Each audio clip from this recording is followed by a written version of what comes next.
पहचान हैं आप, पाकिस्तान के कप्तान हैं आप, पाकिस्तान की पहचान है आप, पाकिस्तान के खान हैं आप, वज़ीर आज़म इमरान खान हैं आप।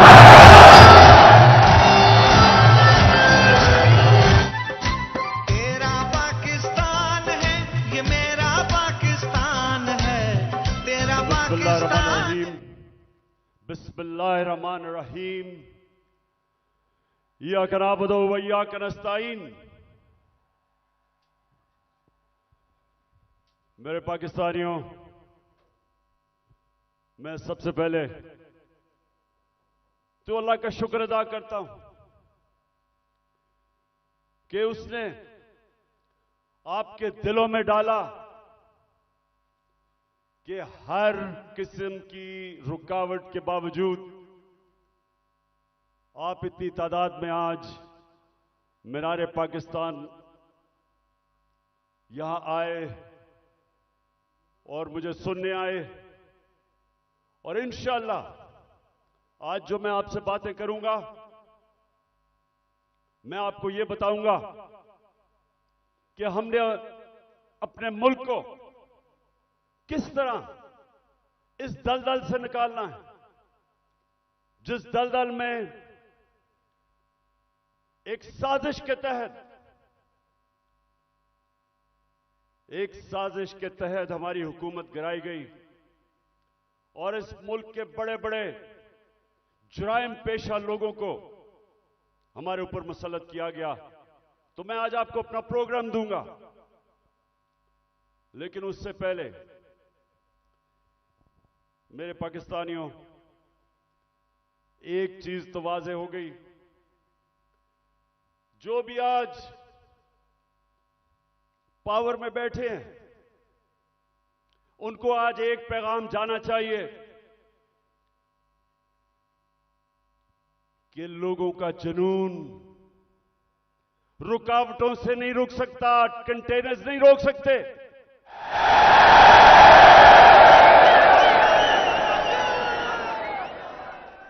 एक अंग्रेजी में एक मुहावरा है कि no force, no army can stop an idea whose time has come. कि जब अल्लाह लोगों के दिलों में एक सोच डाल देता है तो कोई दुनिया की ताकत उसको रोक नहीं सकती। आप कंटेनर्स रखें, 2000 हमारे कारकुनों को आपने छापे मार के जेलों में डाल दिया, ये जलसा फेल करने के लिए। खौफ और हिरासा फैलाया हुआ, सारे रास्ते में कंटेनर्स रख दिए। लेकिन जब अल्लाह लोगों के दिलों में एक सोच डाल देता है, कोई कंटेनर, कोई पुलिस, कोई रेंजर, कोई नहीं रोक सकता उनको। और ये कौम, मैं अल्लाह का खास शुक्र इसलिए भी अदा करता हूं कि मैं अल्लाह से दुआ करता था कि अल्लाह, मैं बाहर की दुनिया में इतना टाइम गुजारा, वो जिंदा कौमें मैंने देखी थी, मैंने लोगों को जुल्म के सामने खड़े होते देखा है, नाइंसाफी के सामने। मैंने बाहर के लोगों को अमर बिल मारूफ पे चलते देखा है, बुराई के खिलाफ खड़े हुए हैं, अच्छाई के साथ खड़े हुए हैं। लेकिन मैं अपनी कौम में ये नहीं देखता था। मैं अपनी कौम को, अफसोस से मुझे कहना पड़ता है कि हर किस्म का जुल्म बर्दाश्त करते देखा। और जब एक कौम जुल्म के सामने नहीं खड़ी होती, मेरे पाकिस्तानियों, वो गुलाम बन जाते हैं। और गुलामों की कोई हैसियत नहीं दुनिया में। मौलाना रूमी ने जिस तरह कहा कि जब मेरे अल्लाह ने तुम्हें पर दिए हैं, क्यों चूंटियों की तरह रेंग रहे हो? क्योंकि गुलाम रेंगते हैं, आजाद इंसान ऊपर जाते हैं। इल्लामा इकबाल, शायद ही मुसलमान दुनिया में इस तरह का ज़हन आया हो। उनकी शायरी, उनका फलसफा, गौर से उसको अगर आप पढ़ेंगे तो एक बार बार पैगाम वो देते हैं। हिंदुस्तान के गुलामी के अंदर पिसे हुए मुसलमानों को जगा रहे थे। उनको, मुसलमानों को याद करा रहे थे कि एक वक्त तुमने दुनिया की इमामत की थी और आज तुम्हारी कोई हैसियत नहीं है। जगा रहे थे उनको। सारा वक्त मुसलमानों को समझा रहे थे कि सिर्फ आजाद इंसानों की हैसियत होती है। तो पाकिस्तानियों, हम जो 23 मार्च बनाते हैं, हम 14 अगस्त बनाते हैं, लेकिन क्या हमें समझ है कि आजादी के लिए क्यों दुनिया तरसती है? क्यों आजादी? कई गुलाम भी बड़े खुशहाल होते हैं। कई मुल्कों के ऊपर दूसरे मुल्कों ने कब्जा किया तो वहां इतनी गुर्बत भी नहीं हुई, वो मुल्क कई बेहतर भी चल पड़े। हांगकांग, एक मैं मिसाल देता हूं, हांगकांग गुलामी के अंदर उनके माशी हालात तो अच्छे थे, लेकिन पाकिस्तानियों सुन लो, जब से अल्लाह ने दुनिया बनाई है, हमेशा इंसान आजादी चाहता है। वो क्यों चाहता है? क्योंकि सिर्फ आजाद इंसानों की परवाज है। कभी आज तक सुना है कि किसी गुलाम इंसान ने, गुलाम ज़हनियत के इंसान ने, या किसी मुल्क जो गुलाम हो, कभी सुना है कि उसने कोई बड़ा काम किया हो? कभी सुना है कि दुनिया में उनकी कोई हैसियत हो? गुलाम अच्छे गुलाम रहते हैं। गुलामों की जिंदगी में जिल्लत है। अगर इंसान, जिसको अल्लाह ने अशरफुल मखलूकात बनाया, सबसे अजीम मखलूक, तो अगर उसको अपने मुकाम की समझ नहीं है तो वो तो जानवर भी दुनिया में आते हैं, खाते पीते हैं, बच्चे पैदा करते हैं और मर जाते हैं। इंसान तो वो है जो अपना मुकाम समझता है। और इल्लामा इकबाल ने ये सोए हुए मुसलमानों को जगाने के लिए कुरान के अंदर से, आयतों के अंदर से उन्होंने शेर व शायरी की। बताया मुसलमानों को कि तुम्हारा मुकाम है कि तुम एक अजीम कौम थे, क्यों ऊपर गए और आज क्यों नीचे हो? तो पाकिस्तानियों, मैं जो आज आपसे खास, पहले तो अपना प्रोग्राम देने से पहले बात क्या करना चाहता हूं। देखें, हमारा जो कलमा है, ला इलाहा इल्लल्लाह, वो याद रखें। आप अल्लाह के सामने दावा कर रहे हैं कि मौला, तेरे सिवा हम किसी के सामने नहीं झुकते। ये बड़ा दावा है। आप अपनी आजादी का दावा कर रहे हैं। आप अल्लाह के सामने एक बहुत बड़ा वादा कर रहे हैं, गवाही दे रहे हैं कि मौला, मैं मर जाऊंगा लेकिन किसी की गुलामी सिवाय तेरे नहीं करूंगा। यह है ला इलाहा इल्लल्लाह का मतलब। और जब मेरी नजर में, मैं कोई इस्लाम का आलिम नहीं हूं, लेकिन मेरी नजर में जब एक इंसान किसी और इंसान के सामने झुकता है, जब किसी बुत की पूजा करता है, और मेरी नजर में सबसे बड़ा बुत खौफ का बुत है।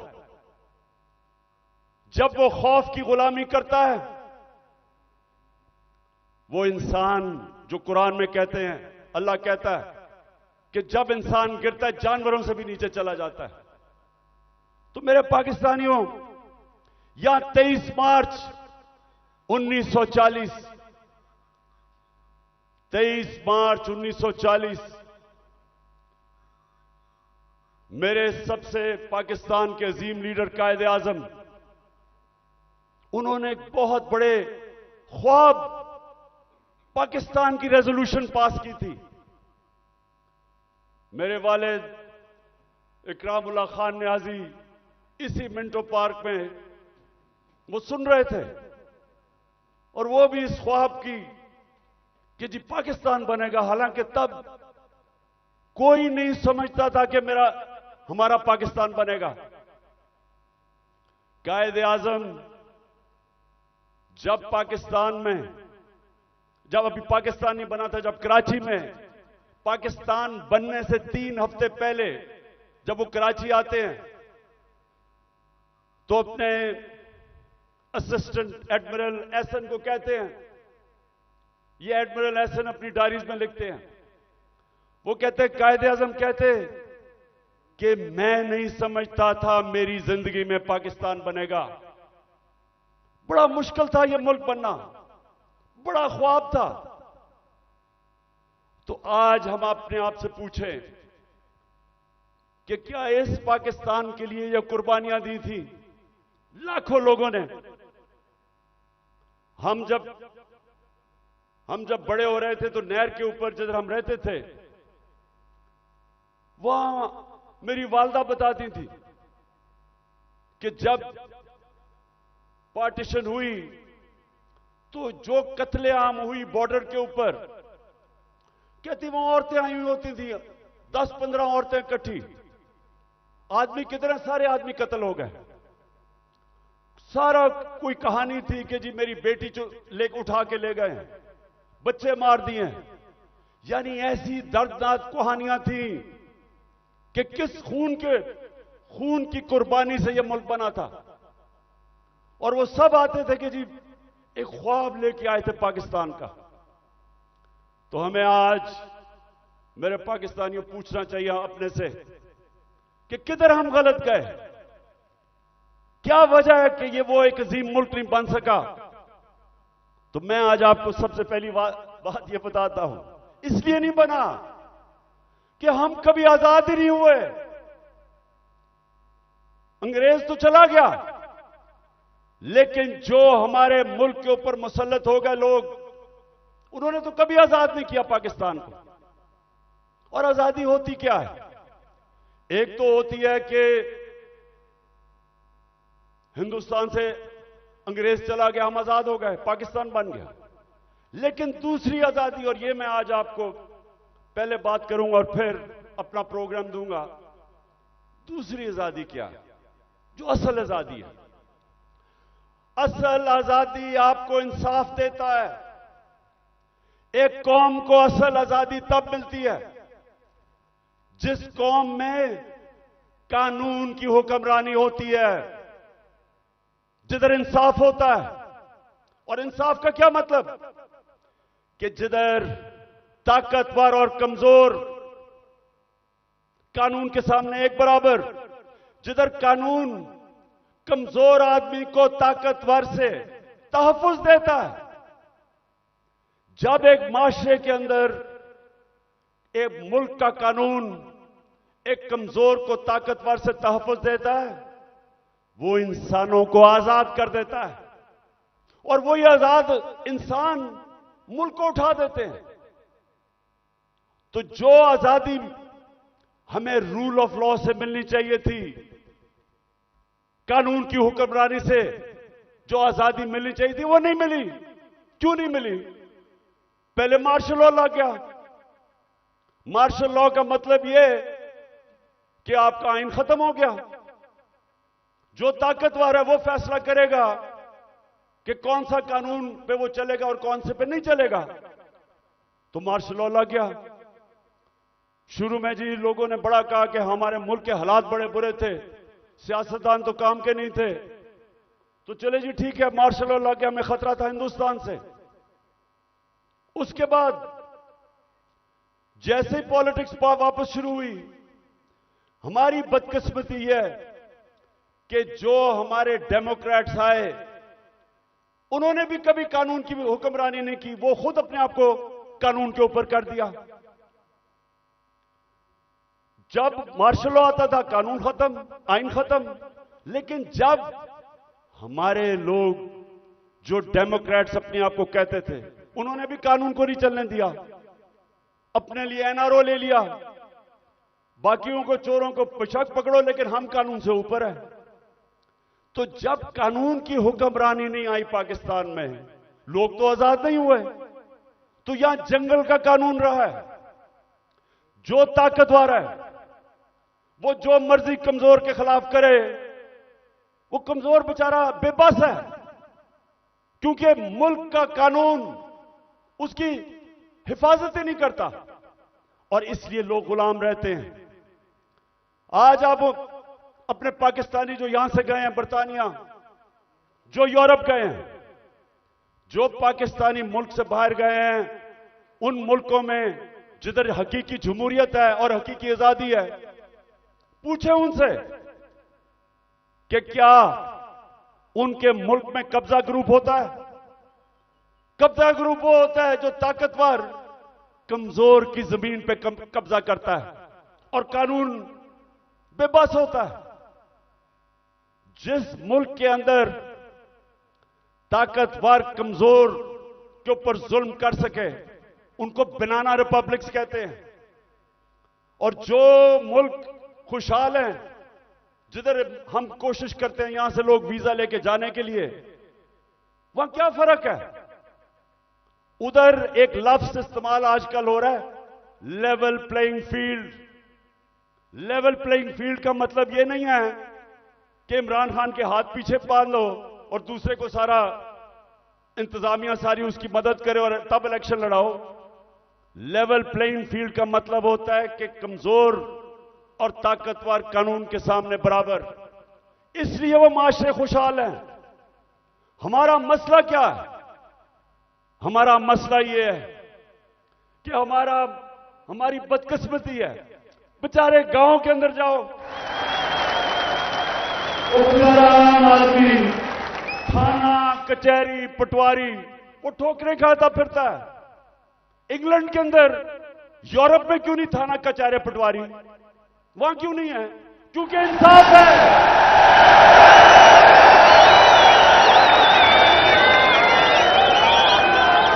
उधर का निजाम आजाद मुल्क है, वो लोगों को आजाद किया हुआ है, इसलिए वो खुशहाल हैं।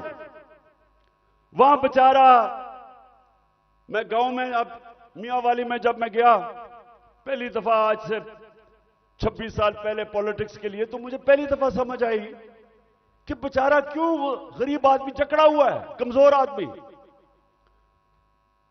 उसके घर चोरी हो, ताकतवर चोरी करवा दे, उसी के ऊपर पर्चा कर दे पुलिस, वो बेचारा ठोकरें खाता फिर रहा है। आजकल तो मैं अदालतों में जा रहा हूं, तो मेरे ऊपर, आपको पता है या नहीं कि मेरी क्या करूं, सेंचुरी तो हो गई है मेरी, अब मैं 150 पे जा रहा हूं। 145 हो गई। तो बेचारे, अब मैं देखता हूं कि शुक्र अल्लाह ने मुझे कम से कम वकील दिए, मेरी पार्टी के वकील हैं जो साथ जाते हैं। वो बेचारा गरीब आदमी क्या करे, उसके ऊपर आप केस डाल दें, वो दहशतगर्दी का केस, 40 दहशतगर्दी के केस है मेरे ऊपर, 40।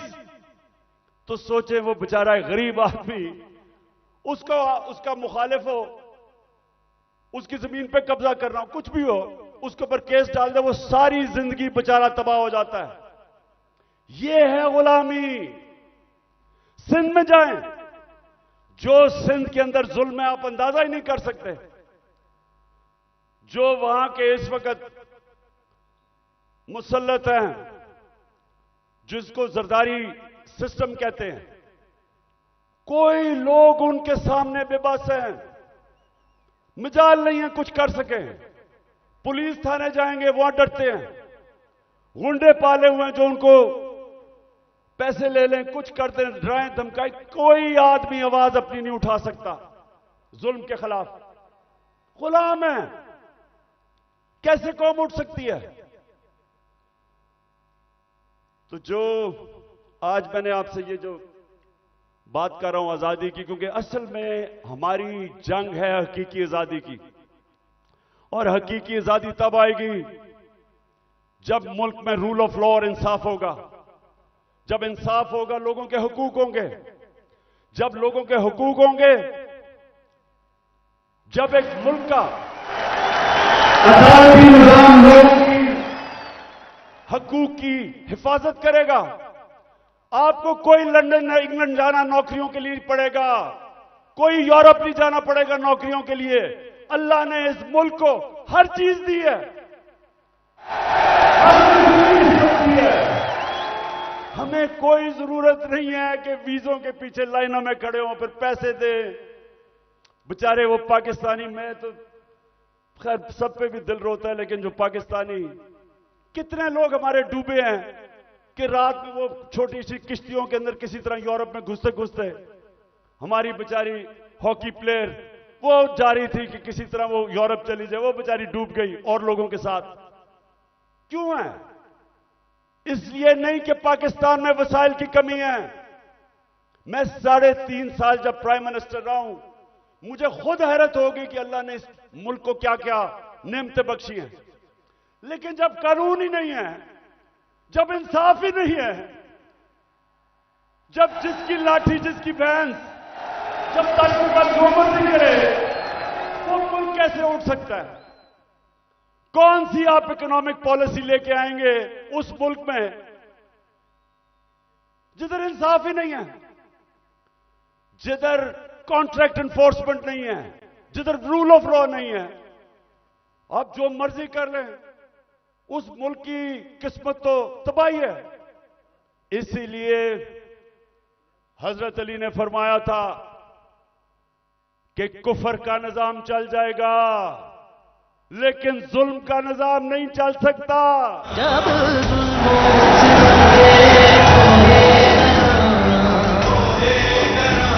रुई की तरह उड़ जाएंगे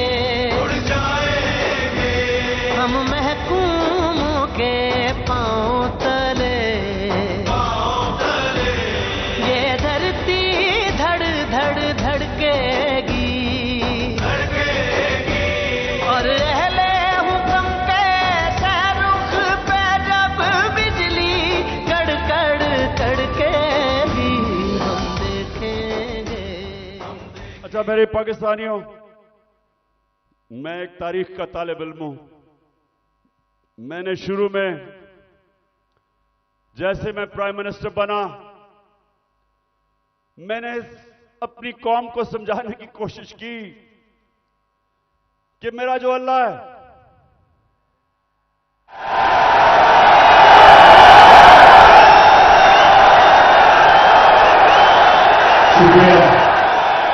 मैंने अपने लोगों को समझाया कि मेरा जो मौला है, उसका कुरान में कहता है कि एक इंसान उसका हबीब है, वो मेरे नबी सल्लल्लाहु अलैहि वसल्लम है। और वो कुरान में हमें हुक्म करता है अल्लाह कि उनकी जिंदगी से सीखो। क्यों करता है? क्योंकि दुनिया की तारीख में कभी कोई इंसान को इतनी कामयाबी नहीं मिली, दुनिया की तारीख में कोई इतना बड़ा लीडर नहीं आया जो मेरे नबी सल्लल्लाहु अलैहि वसल्लम, उनके करीब कोई नहीं आया और ना आ सकता है, चाहे आप मुसलमान हैं या नहीं। किसी इंसान ने वो अचीव नहीं किया।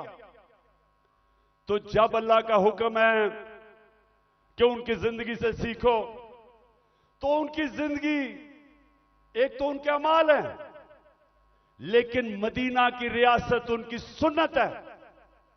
और अल्लाह जब हमें हुक्म देता है कि वो जो रियासत बनाई थी मदीना की, दुनिया की इमामत की उन लोगों ने वो क्या चीज थी, वो क्या असूलों के ऊपर वो खड़ा किया था मदीना की रियासत, कि वो अरब जिनकी कोई हैसियत नहीं थी। ये जरा जो आप में से तारीख जानते हैं जरा ये याद रखें, मैं बार बार लोगों को समझाता हूं कि 625 जंगे बदर, 625 जंगे बदर 313 लड़ने वाले थे। ये जरा गौर करें, ये तारीख का हिस्सा है। ये जो वर्ल्ड हिस्ट्री है उसके अंदर ये डॉक्यूमेंटेड है। 636 11 साल पहले मदीना में 313 और उसके बाद 2 जंगों में खंदक और ओहद के अंदर बाल बाल उमा बची, बाल बाल बचे मुसलमान। लेकिन 636 जो वो उस वक्त की दुनिया की सुपर पावर थी, रोमन एम्पायर, बेजेंटाइन एम्पायर, वो 636 में यारमुक की जंग में घुटने टेक देता है, सिर्फ 11 साल के बाद। यह तारीख है। और दूसरी सुपर पावर जो पर्शियन एम्पायर था, वो 637 में कुदसिया में घुटने टेक देता है। तो मैं आज अभी भी हैरत होती है कि क्यों नहीं हम सीख रहे कि वो क्या असूल थे कि उन्होंने उन अरबों की हैसियत नहीं थी, 2 सुपर पावर्स थी, उन्होंने दुनिया की इमामत की।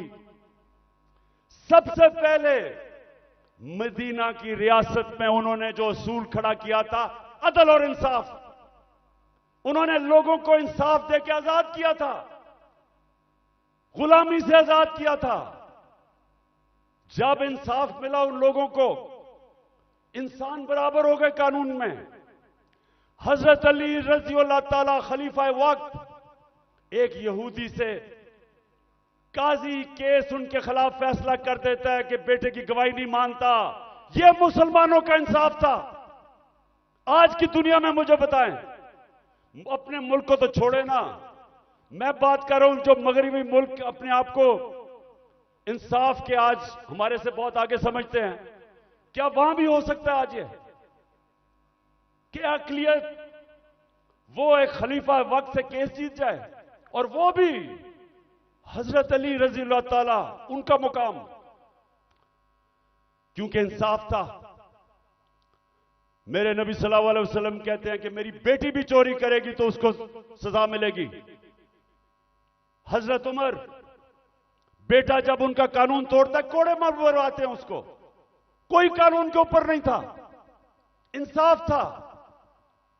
एक हजरत उमर के दौर में वाकया हुआ, एक शहजादा मुसलमान हो जाता है, खाना काबा का तवाफ कर रहा होता है, एक गुलाम का पैर आ जाता है उसके चोगे पे,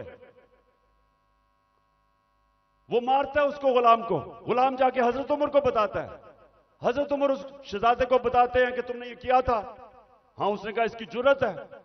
गुलाम को कहते हैं वापस मारो इसको। वो शहजादा दीन छोड़ के चला जाता है, लेकिन ये चीज कायम हो जाती है कि कानून के ऊपर कोई नहीं है।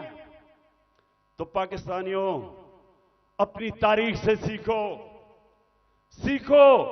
और ये जो आज मैं आज आपको उस नए दौर की तरफ लेके जा रहा हूं कि जब तक इस मुल्क में कानून की हुक्मरानी नहीं आएगी, हमारी जिंदगी में जिल्लत है। वो प्राइम मिनिस्टर भीख मांग के फिर रहा है, ठोकरें खा रहा है।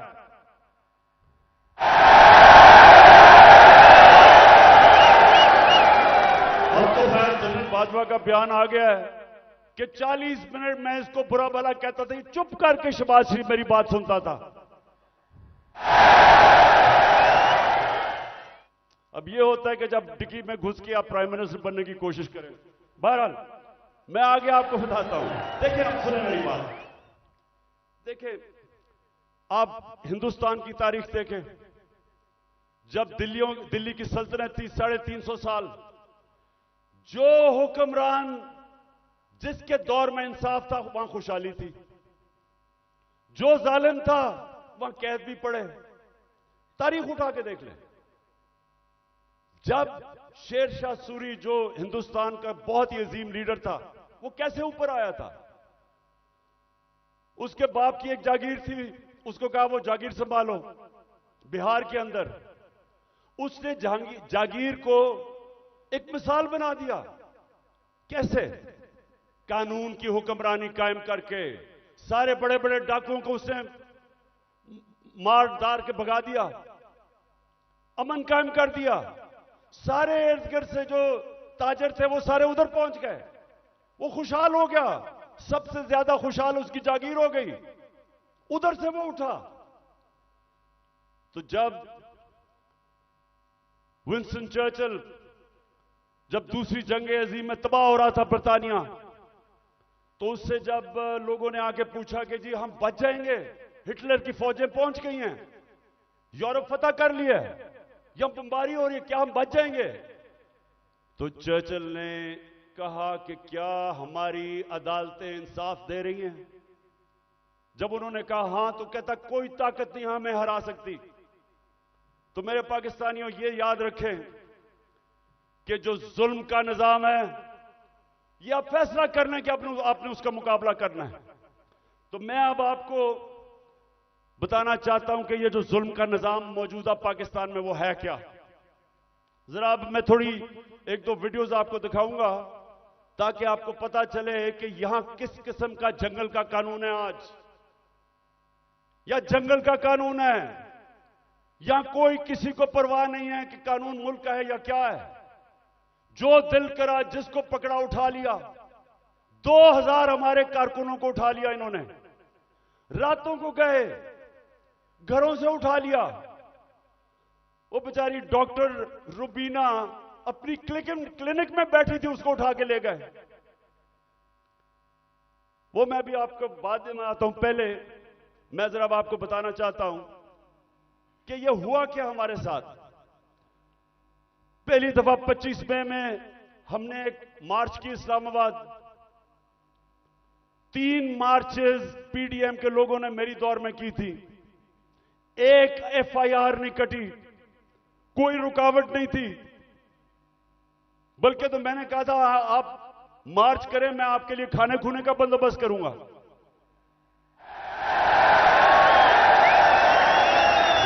और मुझे बेचारे बिलावल पे बड़ा अफसोस था, वो मुझे डर था रो ही ना पड़े, तो मैंने कहा मैं तुम्हारे लिए खाने का बंदोबस्त कर दूंगा।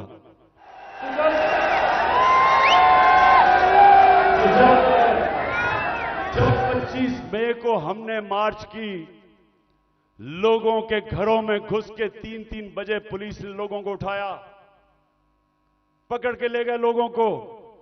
वो हमने जो कभी तसव्वुर नहीं किया पाकिस्तान में होगा। वहां जाके इन्होंने जो शेलिंग की, जो इन्होंने लोगों से जुल्म किया, औरतें बच्चे, वो सारी हमारे पास डॉक्यूमेंटेड है। फिर अब इस साल आ जाए 8 मार्च को हमने परमिशन लेके अपनी इलेक्शन की रैली शुरू की, जमान पार्क से शुरू करनी थी। जरा ये अब गौर से सुने हुआ क्या। पुलिस हमें परमिशन देती है, सुप्रीम कोर्ट के हुक्म के ऊपर 30 अप्रैल को पंजाब का इलेक्शन अनाउंस होता है। हम अपने इलेक्शन की रैली का आगाज करते हैं। सुबह को एकदम मुझे खबरें आती हैं कि जनाब पुलिस टीयर गैस शेल लेके तैयारी करके वो सारी जगह उन्होंने नाके लगा दिए। हमें परमिशन मिली हुई थी, इलेक्शन अनाउंस हो गया है। उसके बाद खबरें आती हैं कि जी वो पुलिस ने जिधर जिधर रैलीज आ रही थी उनके ऊपर अटैक कर दिया, टीयर गैस कर दी, लाठीचार्ज कर दिया। मुझे समझना है कि ये हुआ क्या है। उसके बाद आहिस्ता आहिस्ता जब मुझे घर में खबरें आई, मैं समझ गया। इश्तियाल कर हमारे लोगों को उसमें डालना चाहते थे। मैंने रैली खत्म कर दी। मुझे डर था कि ये तसादम चाहते हैं, क्योंकि इलेक्शन नहीं चाहते। जो इलेक्शन चाहता है वो तो साहब वो फसाद तो नहीं जाएगा। इलेक्शन जो नहीं चाहते, जो डरे हुए हैं, जो भाग रहे हैं, वो उनकी कोशिश थी कि किसी तरह फसाद हो और इलेक्शन आगे चले। मैं कैंसिल कर देता हूं, अगले दिन फिर अनाउंस करते हैं, फिर इजाजत नहीं देते, फिर कैंसिल कर देते हैं। लेकिन जो वो 8 मार्च को हुआ, मैं ये चाहता हूं कि जरा ये आप वीडियो देखें कि एक पुरअमन रैली जिसकी इजाजत है उससे हुआ क्या, ये जरा देखें पहले। इन्होंने कुछ मिलाया पर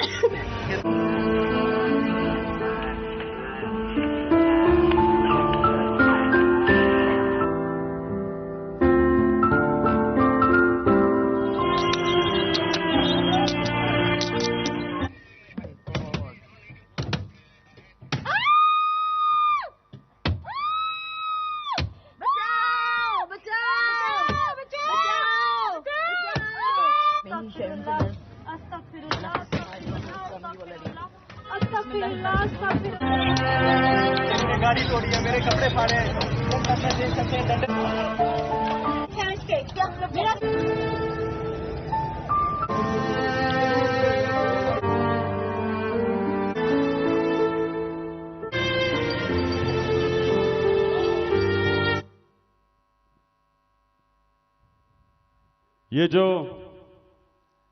ये जो आपने देखा, ये आराम से रैली में लोग जा रहे हैं और उनके ऊपर ये पुलिस का तशद्दुद होता है। लेकिन जो सबसे तकलीफदेह चीज है, मैं वो चाहता हूं आप देखें। एक मलंग, एक दरवेश, एक स्पेशल पर्सन, जिससे वो सारे मेरे घर के बाहर जो कैंप लगा हुआ था, सब जिससे प्यार करते थे, जिसके पास प्यार के अलावा था ही कुछ नहीं, उसको प्यार में लोग जिले शाह कहते थे।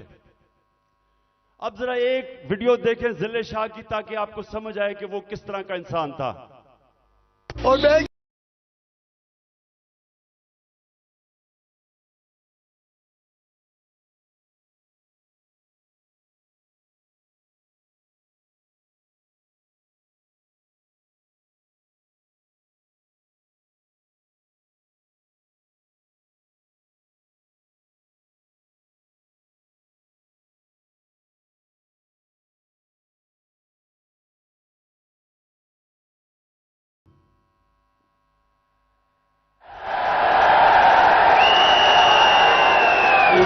उठाया और लोगों को भी पकड़ा, इसको उठाया। और मेरे ख्याल में इन दरिंदों को समझ नहीं आई कि वो स्पेशल चाइल्ड है। इन्होंने उसको मारा होगा, उसने आगे से इस तरह की बातें, क्योंकि उसके पास तो वो तो एक जुनूनी आदमी था, अपनी दुनिया में रहने वाला। इन्होंने उसके ऊपर तशद्दुद किया। पोस्टमार्टम रिपोर्ट के मुताबिक 26 जगह इन्होंने उसको तशद्दुद किया और उसको मारा। उसके जो जख्म थे वो सारे सोशल मीडिया पे थे। और जिले शाह को इन्होंने मार के सड़क के किनारे फेंक दिया। और ये बेगैरतों ने सिर्फ ये नहीं किया, उसका कत्ल का केस मेरे पे डाल दिया कि इमरान खान ने कत्ल कर दिया। और ये मैं पाकिस्तानियों को बताऊं, किसी आजाद मुल्क में ये नहीं हो सकता। ये सिर्फ गुलाम मुल्कों में होता है, जिधर उनको उस मुल्क का कानून जिनकी हिफाजत नहीं करता, ताकतवर ऐसी हरकतें करता है। ये सारे पाकिस्तान में आज कमजोर लोगों से होता है, उन पे जुल्म भी होता है और पर्चे भी उन पे कटते हैं। ये जिले शाह को जिस बेदर्दी से इन्होंने कत्ल किया, मेरे पाकिस्तानियों, मैं तो अल्लाह के सामने ये वादा कर बैठा हूं कि अल्लाह मुझे जिंदगी दे, जिन्होंने इसको कत्ल किया था, इनको इस मुल्क में कानून के तहत, वैसे नहीं, दिल तो मेरा करता है वैसे इनको बंदोबस्त करूं, लेकिन कानून के तहत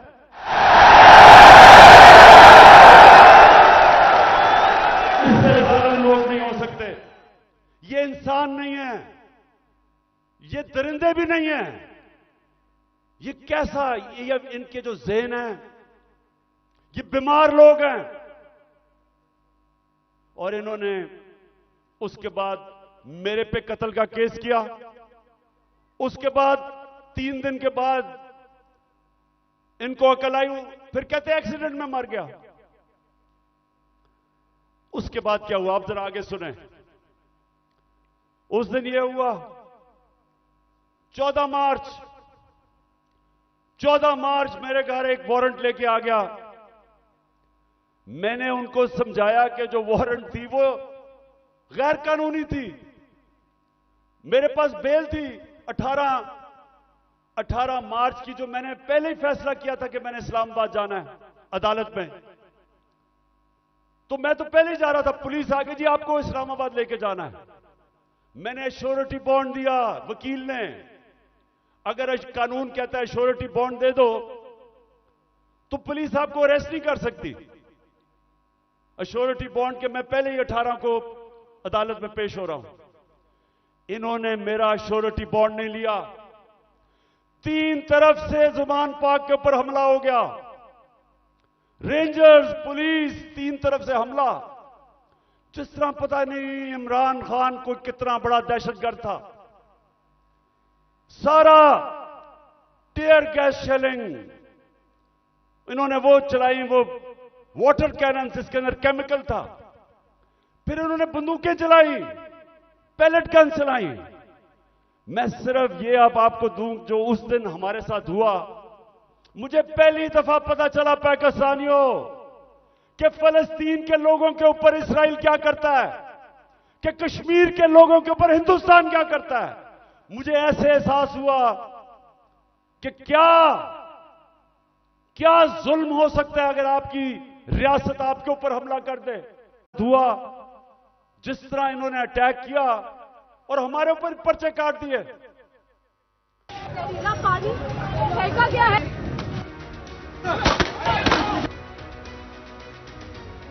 गाड़ी में गया भाई। ये शेल है जो फायरिंग करती है उन्होंने सीधी। 2 घंटे से लड़ रहे हैं उनके साथ। इन लोगों ने मुझे जो ना पकड़ के मुझे जो ना इतना मारे। गोली हम पे चल रही थी, ये देखो जी। ये वो जगह है जहाँ पे पुलिस ने जो बुलेट फायर किए हैं वो लगे हैं। सीधे चल मारे उन्होंने।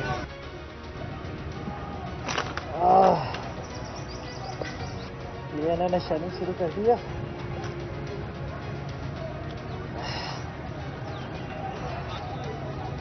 और ये अंदर आग लग गई है।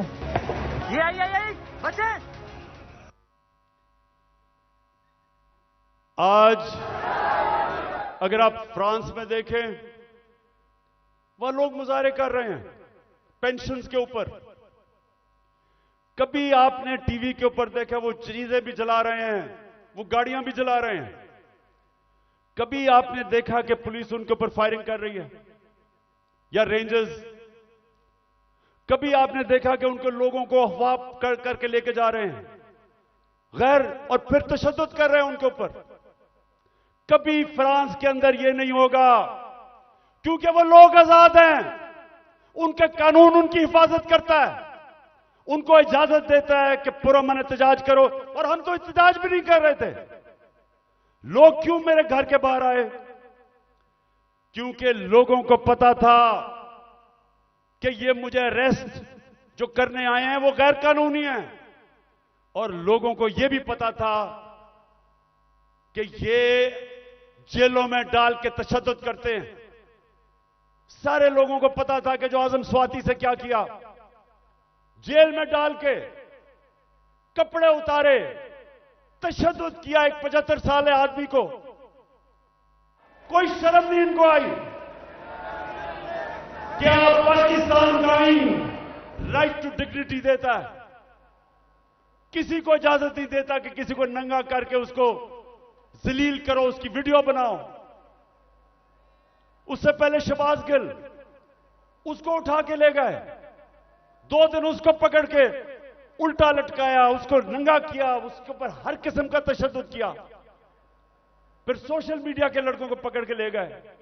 कितने लड़कों को लेके गए, उनके ऊपर यही उन्होंने किया। पता नहीं इन बेगैरतों को नंगा करने का क्या शौक है।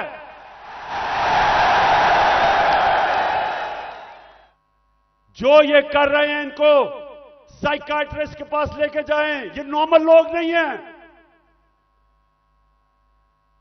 ये ज़हनी मरीज हैं। बच्चों को जाकर नंगा करके उनकी तस्वीरें उनको डरा धमका देते हैं। और लोगों को सब जो मेरे घर के बाहर क्यों लोग आए? लोग इसलिए आए कि लोगों को पता ये बदनीयत लोग हैं। ये जो फैसले कर रहे हैं कि उसको पकड़ के लेके जाओ, जब पता था कि मेरी बेल है और गैर कानूनी चीज पे कोई केस मेरे ऊपर नहीं है, हर दूसरे दिन कोई नया केस आ जाता है। क्या कौम 50 साल से मुझे जानती है? क्या कौम मानेगी कि इमरान खान दहशतगर्द है? 40 दहशतगर्दी के केस है, कत्ल का केस है, दीन मजहब का केस है, तौहीन मजहब का, गद्दारी का केस है। जो लोग इस मुल्क से पैसा लूट के बाहर गए वो तो फैसले कर रहे हैं आज। जिन लोगों ने फौज के खिलाफ वो मेमो गेट के अंदर जरदारी ने जो अमेरिकनों को कहा कि हमारी फौज से बचा लो, वो आज फैसले कर रहा है मुल्क के। उधर नवाज शरीफ जिसने डॉन लीग्स के अंदर जो उसने अपनी फौज की शिकायतें कर रहे हैं हिंदुस्तान को, वो आज फैसले कर रहा है। और इमरान खान जिसका जीना मरना पाकिस्तान में है, जिसकी ना कोई बार प्रॉपर्टी ना दौलत, सब कुछ बेच के आज अपने मुल्क में ले आया है, उसको गद्दार बना दिया है।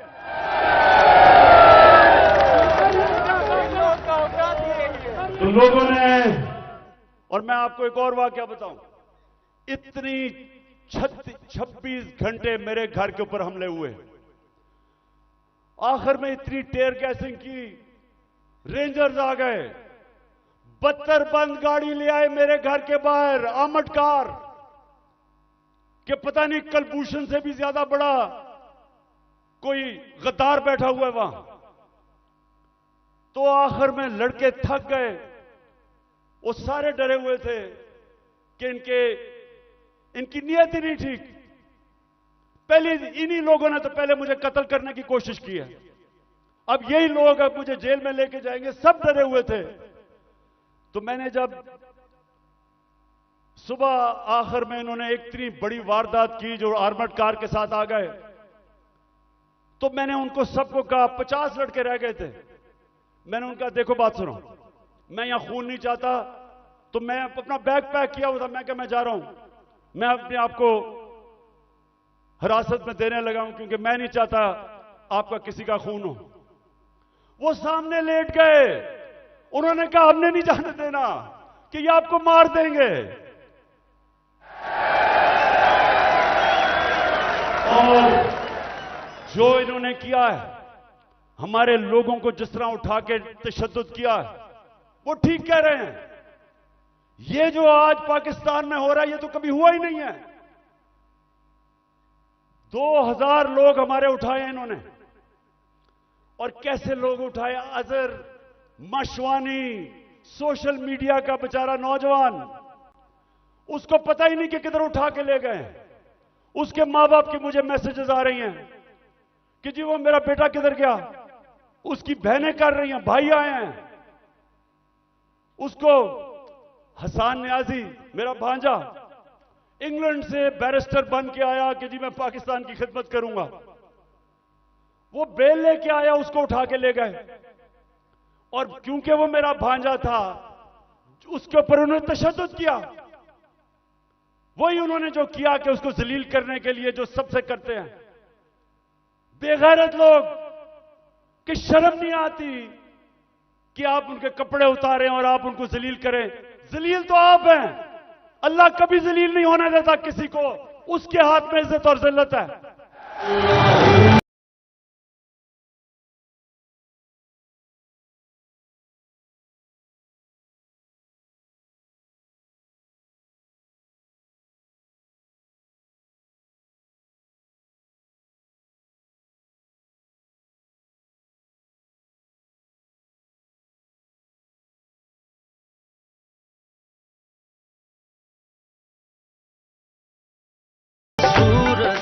इसके अलावा सहाफियों जो इमरान खान की कवरेज देता है, पहले इन्होंने वो अशरफ शरीफ, मैं तो उसको सलाम करता हूं कि पाकिस्तान की तारीख में इस पाए का जर्नलिस्ट, इन्वेस्टिगेटिव जर्नलिस्ट आया ही नहीं कभी।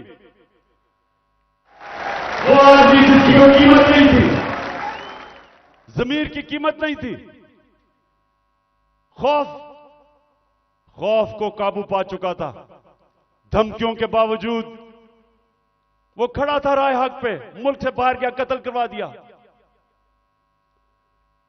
साबर शाकिर मुल्क से बाहर है, डॉक्टर पीरजादा वो मुल्क से बाहर है। जो आदमी इमरान खान की कोई पॉजिटिव चीज उसके पीछे पड़ जाते हैं। बोल चैनल उसके सरबराह को पकड़ के जेल में डाला, तशद्दुद किया। ARY के ऊपर पूरा जोर लगाया हुआ कि इमरान खान को ना दिखाओ। सिर्फ जो इनके बिके हुए पालतू चैनल्स, उनको सारा वो चले, जो प्रोपेगेंडा इमरान खान, वो ठीक है, लेकिन जो थोड़ी पब्लिसिटी देते, जो सहाफी, सोशल मीडिया, उनके पीछे पड़ जाते हैं। कब पाकिस्तान में इस तरह की सख्ती थी? और कोशिश किसी तरह कर रहे हैं कि लोगों के ऊपर इतना खौफ तारी हो जाए, लोग इतना डर जाएं कि लोग इन जालिमों को कबूल कर लें। तो मेरा आज अपनी सारी कौम को पैगाम है ये कि देखें, ये जो खौफ है, मैं जो नजर देख रहा हूं अपने मुल्क में, उन्होंने आज भी कहा कि जी दहशतगर्दी होगी, सिक्योरिटी, मैं देख रहा हूं इतनी ख्वातीन आई हुई है, उसके बावजूद क्योंकि खौफ के ऊपर काबू पा लिया है, कौम आजाद हो रही है। और ये कौम जिस तरफ अब निकल गई है, कोई लोग जो ऊपर समझता है कि इनको गुलाम बना सकता है, उसको गलतफहमी में नहीं रहना चाहिए। ये अब वो कौम, और इंशाल्लाह उस रास्ते पर निकल गई है जो एक बड़ा अजीम ख्वाब पाकिस्तान का था। पाकिस्तान का अजीम ख्वाब सिर्फ आजाद पाकिस्तानी बना सकते हैं, गुलाम नहीं बना सकते।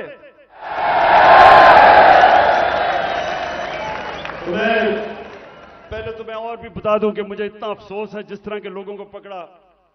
आमिर मुगल हमारा, उसके बच्चों को ले गए, वो हमारा कारकुन इस्लामाबाद में बच्चे पकड़ के ले गए उसके। ये कब हुआ? और सिर्फ सारों को डरा धमका रहे हैं। इनका ख्याल था कि आज कोई आएगा ही नहीं मीनारे पाकिस्तान में, कि डर इतना हो गया, लोगों को डर हो गया है। अच्छा जी, मैं अब दूसरी चीज पे आता हूं।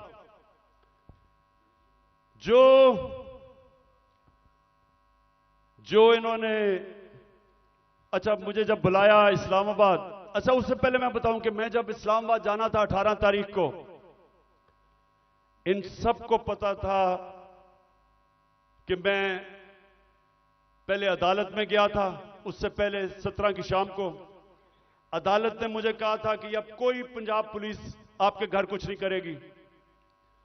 उन्होंने कहा कि सर्च वारंट अगर उन्होंने लेना है तो एक एसपी का नाम लिया और एक हमारा उस वक्त शिबली फराज थे, उन दोनों के होते हुए वो मेरे घर में आके देखेंगे। उन्होंने कहा जी कोई पता नहीं, कोई असला है वहां। मैं जाता हूं इस्लामाबाद, जब इस्लामाबाद के टोल प्लाजा पे पहुंचता हूं तो पता चलता है कि मेरे घर के ऊपर दरवाजा तोड़ के कोई 50 पुलिस वाले घुस जाते हैं। अकेली बेचारी बुशरा बेगम घर पे, अकेली 3-4 मुलाजिम के साथ, और वो घर पे घुसते हैं, सारे घर के ऊपर छतों पे घर को जो चीज आती है लूट लेते हैं। और वो जो बेचारे 5-6 मुलाजिम थे उनको जिस बेदर्दी से मारते, मैं सिर्फ चाहता हूं कि एक दफा देखें कि ये इन्होंने एक आदमी छोड़ें कि इमरान एक्स प्राइम मिनिस्टर या लोग जानते हैं, किसी भी बाइज्जत किसी भी घर में अगर पता हो कि खामद घर नहीं है, बीवी एक दीनदार खातून पर्दादार, सोचें कि उसके घर में कभी ये आज तक पाकिस्तान में हुआ है?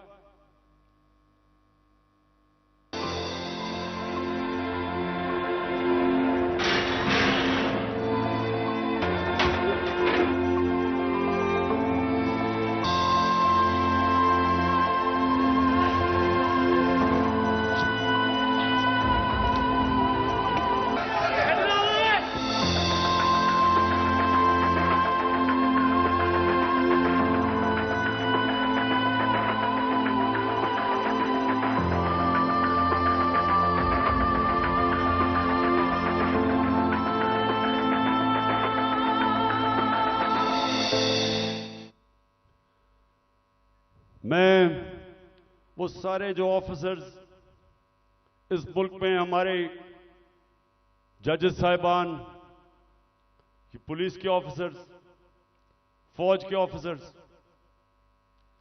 पाकिस्तानी अपने, मैं सबसे एक सवाल पूछता हूं कि आपके घर में अगर ये होता तो आप क्या तकलीफ होती? आपको होती या नहीं होती? अगर आप में गैरत हो और आपकी बीवी बेचारी अकेली घर हो और उसमें इस तरह के, और ये इंसान नहीं है, वो बेचारे 5-6 नौकरों को उठा उठा के मारा, जिस तरह किसी का बाजू तोड़ दिया, एक को बेचारे खसामे को पकड़ के जेल में ले गए हैं। ये किस मुल्क में होता है? ये किसी आजाद मुल्क में नहीं हो सकता। जिन मुल्कों के अंदर कानून होता है, इंसाफ होता है, किसी पुलिस की जरूरत नहीं है ये करने की। तो अगर ये मेरे घर पे कर सकते हैं, किसी के घर पे भी ये इस तरह अटैक कर सकते हैं। इसका मतलब कि यहां तो जंगल का कानून है, अगर आपके पास ज्यादा ताकत है आप कुछ भी कर दे। मैं पहुंचता हूं इस्लामाबाद, आप ये भी सुने, मुझे नहीं पता था कि इन्होंने प्लान बनाया हुआ है। मैं समझा मुझे पकड़ने अरेस्ट कर लेंगे, मुझे नहीं पता था कि वहां मारने का प्रोग्राम बनाया हुआ है। मैं वहां से जब जुडिशियल कॉम्प्लेक्स पे गया, सारे रास्ते टीयर गैसिंग कि किसी तरह इमरान खान अकेला हो जाए, लोग इसके साथ ना हो। लोग आके घरों से लोग निकल के साथ चलना शुरू हो गए, उनके ऊपर टीयर गैसिंग। अब मैं आखिर में पहुंचता हूं अपनी हाजिरी लगाने के लिए अदालत में। 5 घंटे लगते हैं मुझे टोल प्लाजा से, इस्लामाबाद से जुडिशियल कॉम्प्लेक्स, जो 20 मिनट का रास्ता था। सारा रास्ता पुलिस और रेंजर्स के, जिस तरह कालभूषण से भी बड़ा, जिस तरह मैंने कहा कोई दहशतगर्द आ रहा है। 40 मिनट में बाहर खड़ा रहता हूं, और जब बाहर पहुंच रहा होता हूं तो ऊपर से पुलिस पत्थर फेंक रही होती है, लोगों को इश्तियाल दे रही होती है कि किसी तरह वहां तसादम हो, और तसादम के अंदर इमरान खान को कहें जी वो मुर्तजा भुट्टो टाइप कत्ल हो गया। जरा ये सोचें कि ये कभी किसी पाकिस्तान के पॉलिटिकल पार्टी के हेड से हुआ। ये अब पहले तो आप जुडिशियल कॉम्प्लेक्स से देखेंगे पुलिस पत्थर मार रही है। ये जो बोल रहे हैं जी कि पुलिस वाले पथराव नहीं कर रहे थे, पुलिस वालों ने पथराव जितना किया है इतनी इन्होंने ये देखो, ये गवर्नमेंट, ये पुलिस, ये किस तरह पत्थर मारी है, जो कि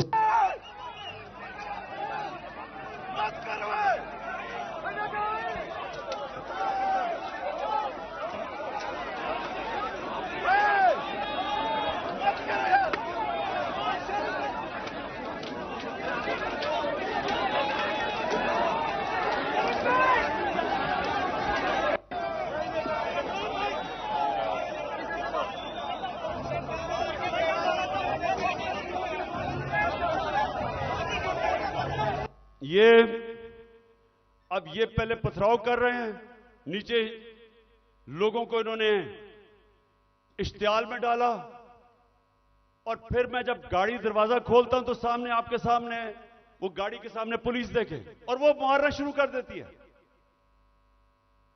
और फिर हमारा एक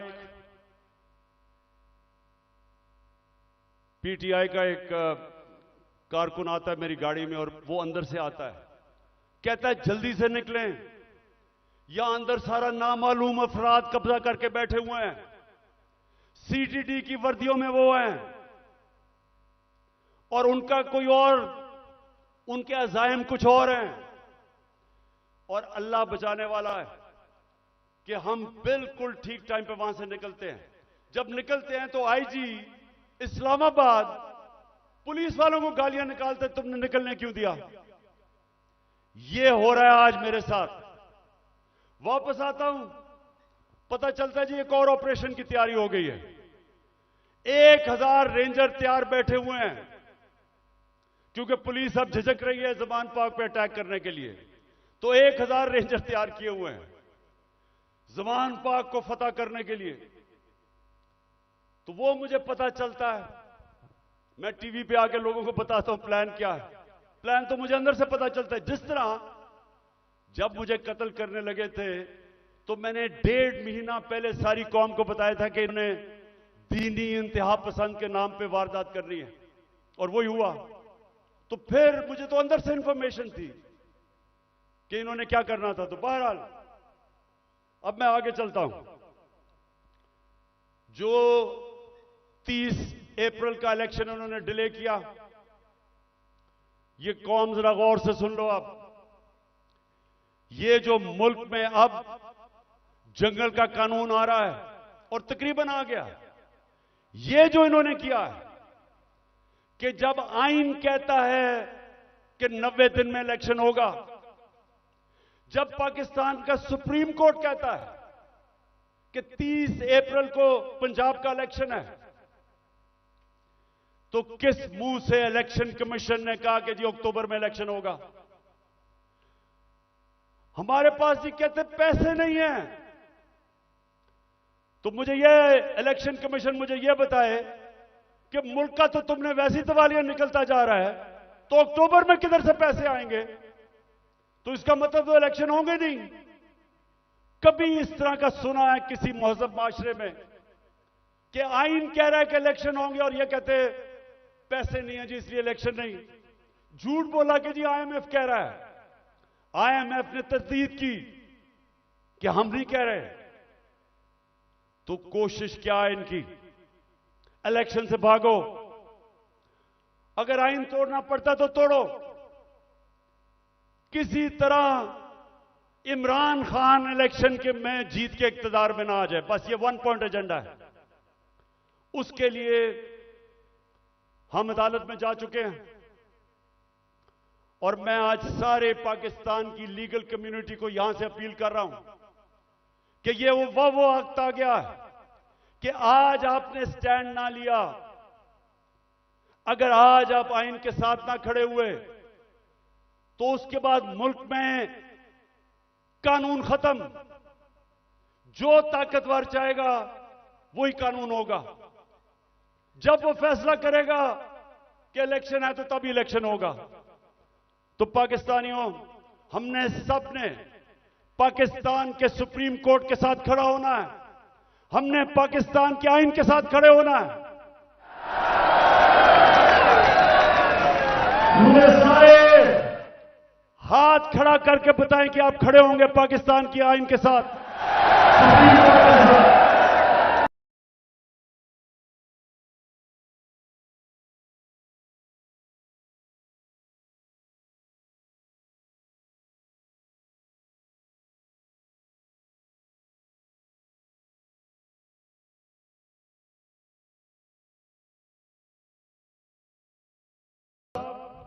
अब मैं सिर्फ माशरत के ऊपर 2-3 चीजें कहना चाहता हूं, क्योंकि 6 लोग आटे की लाइनों पे खड़े होकर बेचारे जान बहाक हो गए।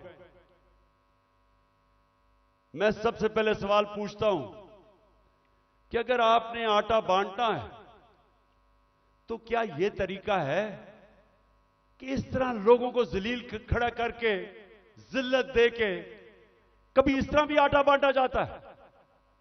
हमने अपने एहसास प्रोग्राम में 14,000 रुपया जो स्टाइपेंड दिया था गरीब लोगों को, स्कूलों के अंदर बुलाया, मुहज़्ज़ब तरीके से बिठाया, उनको आराम से इज्जत से पैसे दिए, इस तरह जलील नहीं किया।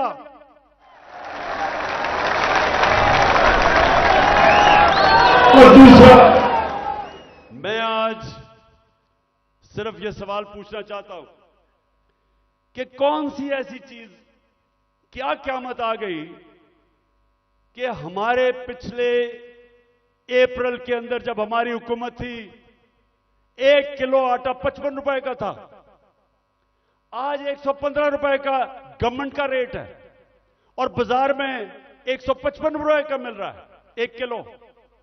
क्या हुआ? कौन सी क़यामत आ गई कि 3 गुना ज्यादा आटा बढ़ गया?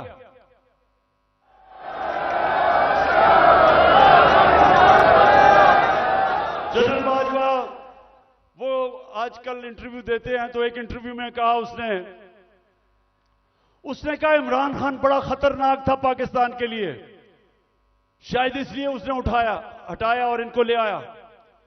तो मैं उससे पूछता हूं कि आज जरा मुझे ये सिर्फ इन सवालों का जवाब दे दे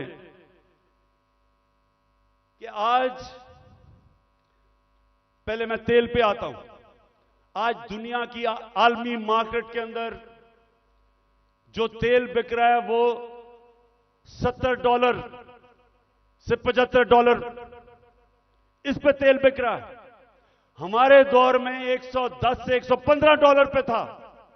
अब मुझे यह बताएं कि हम तो 150 रुपए लीटर डीजल और पेट्रोल तकरीबन 150 रुपए का बेच रहे थे, आज क्या हो गया है?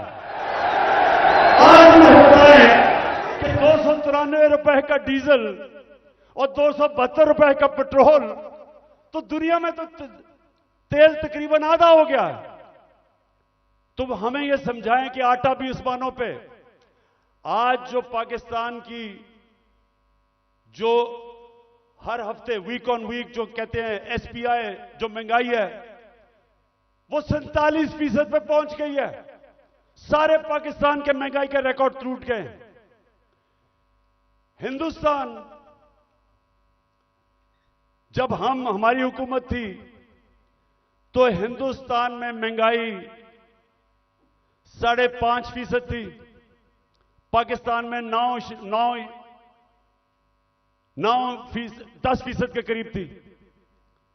तो आज ये बताएं कि हिंदुस्तान में तो महंगाई गई है 6.5% और पाकिस्तान में पहुंच गई है 31%। 3 गुना ज्यादा महंगाई हो गई है। तो लोगों से पूछे, तनख्वाहदार से पूछे कि उनके ऊपर क्या हुआ।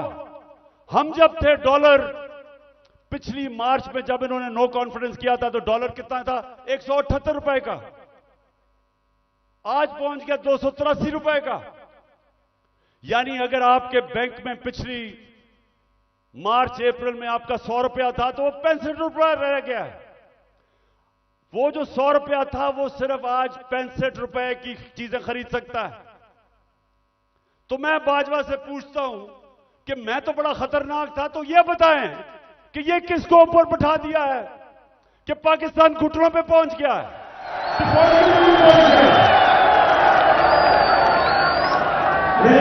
आपको आज से 10 महीने पहले मैंने एक स्टेटमेंट दी थी, समी इब्राहिम के साथ वो इंटरव्यू था। तो ये जरा छोटा सा क्लिप ये देख ले। ये आज से 10 महीने पहले था। तो इन्होंने असेंबली में कहा कि इमरान खान को गद्दार डिक्लेयर कर दो। मेरे ऊपर इन्होंने पार्लियामेंट में कहा कि रेजोल्यूशन पास करो गद्दारी की। उधर क्लिप सुन ले 10 महीने पहले यह क्या था। मैं आपको सीक्वेंस बता देता हूं ना। ये जब से आए हैं, रुपया गिर रहा है, स्टॉक मार्केट, चीजें महंगी, डिफॉल्ट की तरफ जा रहा है पाकिस्तान। अगर हम डिफॉल्ट कर जाते हैं इसका मतलब पाकिस्तान बैंकरप्सी की तरफ जाता है। सबसे बड़ा इदारा कौन सा है जो हिट होगा? पाकिस्तानी फौज। जब फौज हिट होगी तो जो उसके बाद हमारे से कंसेशन क्या ली जाएगी? जो यूक्रेन से उन्होंने ली थी डीन्यूक्लियराइज करने की। सबसे बड़ा तो मसला उनको, हमारी वाहिद मुसलमान मुल्क है जिसके पास न्यूक्लियर डिटरेंट है। जब वो चला गया फिर क्या होगा? मैं आपको आज कहता हूं पाकिस्तान के 3 हिस्से होंगे, जो कि आप आम इनके थिंक टैंक्स, हिंदुस्तान के थिंक टैंक्स में देख लें। बाहर जो सारे बलूचिस्तान को अलहदा करने के प्लान हैं, इनके प्लान बने हुए हैं। तो इस वक्त अगर सही फैसले नहीं किए जाएंगे मुल्क खुदकुशी करने पे जा रहा है। मैं इसलिए जोर लगा रहा हूं। 10 महीने पहले ये कहा था, आज खुद इनका डिफेंस मिनिस्टर कह रहा है कि हमारा दिवालिया निकल गया है। इसहाक डार सेनेट के अंदर कहता है कि हमें आईएमएफ कह रही है कि जो हमारा लॉन्ग रेंज मिसाइल प्रोग्राम है उसको रोको। आईएमएफ ने कहा हमने नहीं कहा। तो मेरे पाकिस्तानियों आज गौर से सुन लें, जब एक कौम माशी तौर पे जब वो गिरती है तो जैसे ही वो गिरती है उसकी नेशनल सिक्योरिटी मुतासिर होती है। जब सोवियत यूनियन दुनिया की दूसरी बड़ी ताकत, सबसे बड़ी फौज, लेकिन जब माशी तौर पे वो गिरा तो वो टूट गया। हम भी आज उधर खड़े हैं।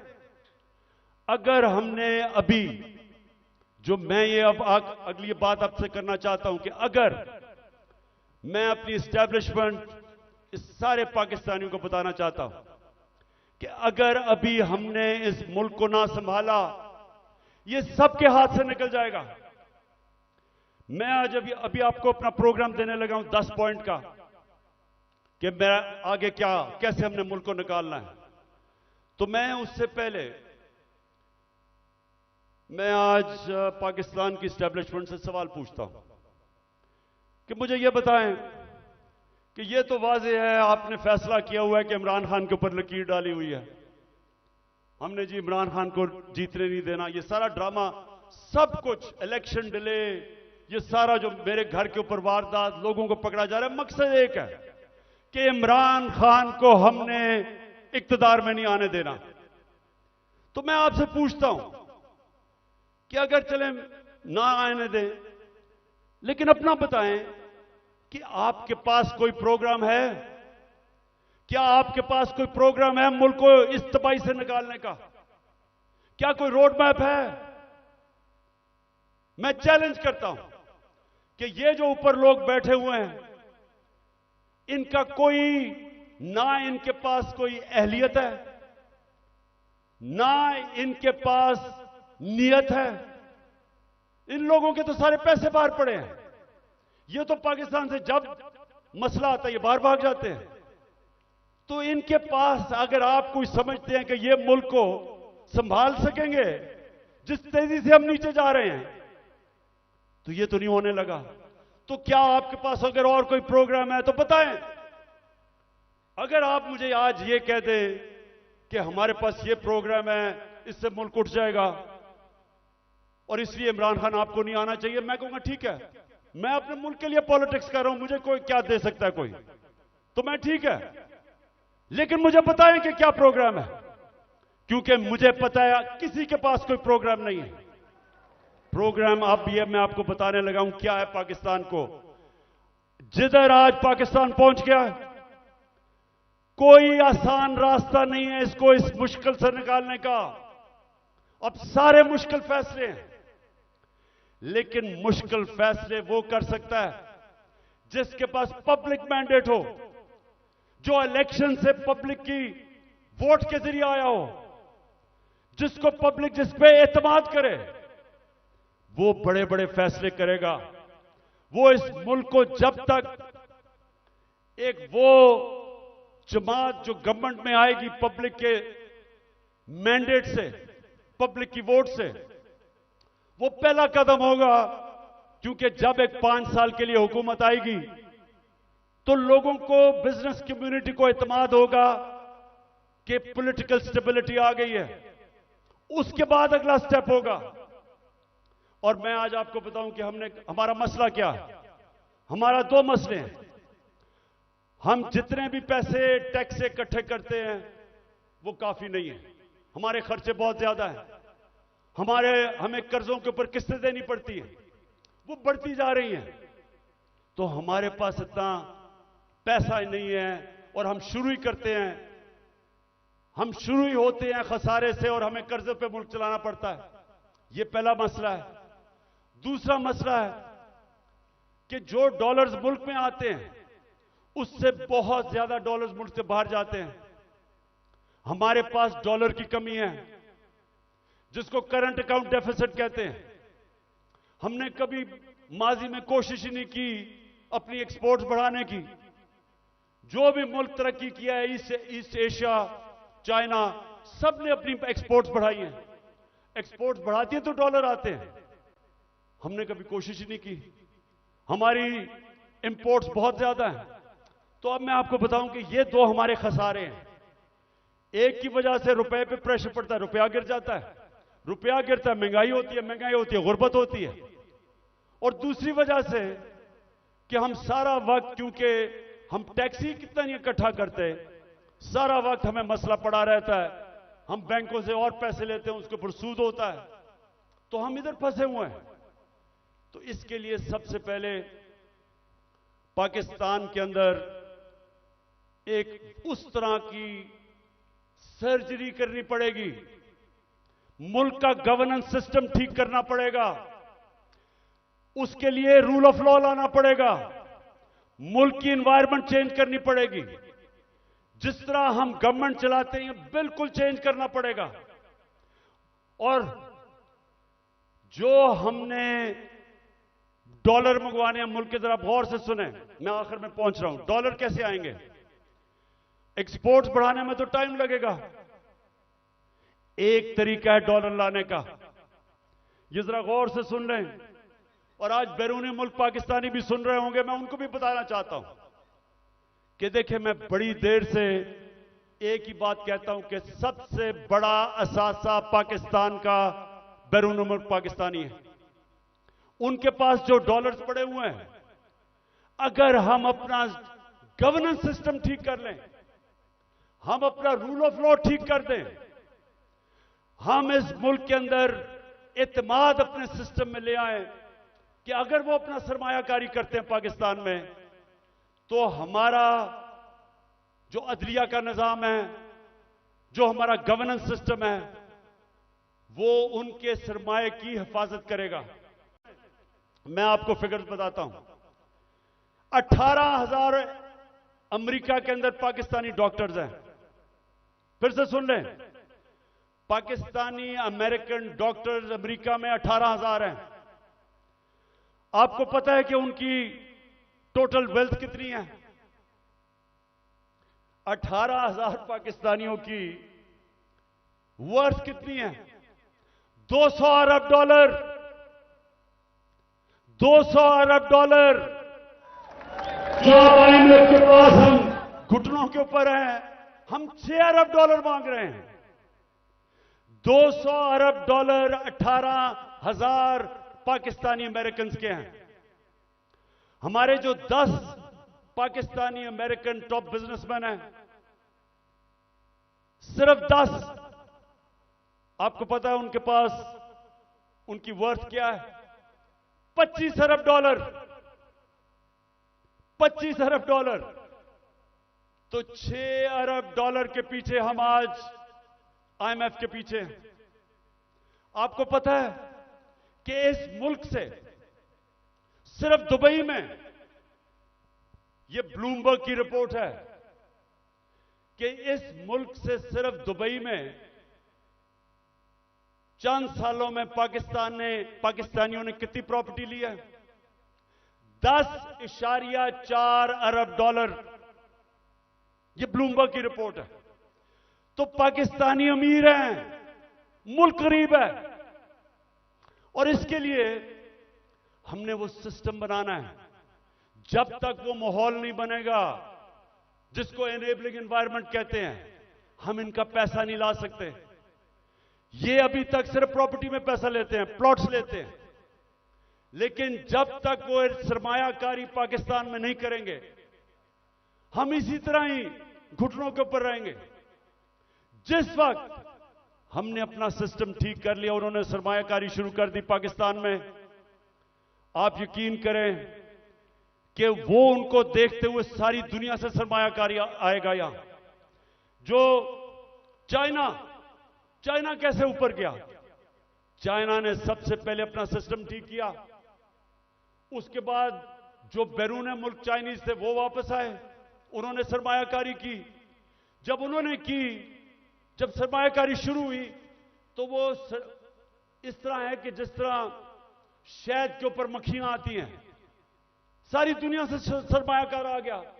30 साल में चाइना किधर का किधर पहुंच गया, क्योंकि उधर लीडरशिप समझी कि जब तक हम अपने मुल्क का जो सरमायाकारी का माहौल है वो ठीक नहीं करेंगे तो सरमायाकारी नहीं आने लगी। तो पाकिस्तान में तो सरमायाकारी आती नहीं है, क्योंकि प्लॉट बेचारा ओवरसीज पाकिस्तानी लेता है, उसमें भी कब्जा हो जाता है। वो कौन फैक्ट्रियां लगाएगा यहां? तो ये मैं सबसे पहले कि हमने ओवरसीज का पाकिस्तानियों का पैसा लाना, एक प्लान बनाया हुआ है हमने, कैसे उनकी इन्वेस्टमेंट लेके आनी है। तो ये पूरा एक प्लान बनेगा कि कैसे गवर्नेंस सिस्टम ठीक करनी है। 3.5 साल में हमें पड़ी, शुरू में तो हमें समझ ही नहीं थे कि क्या हालात है। तो इंशाल्लाह एक तो वो पहले, फिर दूसरा हमने पाकिस्तान के अंदर लॉन्ग टर्म, अब मिडिल और लॉन्ग टर्म प्लानिंग, एक्सपोर्ट्स, एक पूरा मुल्क को लगाएंगे एक्सपोर्ट्स के ऊपर। एक्सपोर्टर्स को वीआईपी बनाएंगे। जो मुल्क में डॉलर चीजें बेच के डॉलर लेके आएगा उनके लिए सहूलतें देंगे। हमने दी थी और इसकी वजह से हमारी रिकॉर्ड एक्सपोर्ट्स थी जब हमारी गवर्नमेंट गिराई गई है। तो फिर एक्सपोर्टर्स को जब तक आप उनको वीआईपीज नहीं बनाएंगे, जिस तरह ईस्ट एशिया में बनाया था, जिस तरह इंडोनेशिया, मलेशिया, ये चाइना ने जब तक नहीं किया, एक्सपोर्ट्स नहीं बढ़ेंगी। हम तवज्जो नहीं दी कभी उसके ऊपर।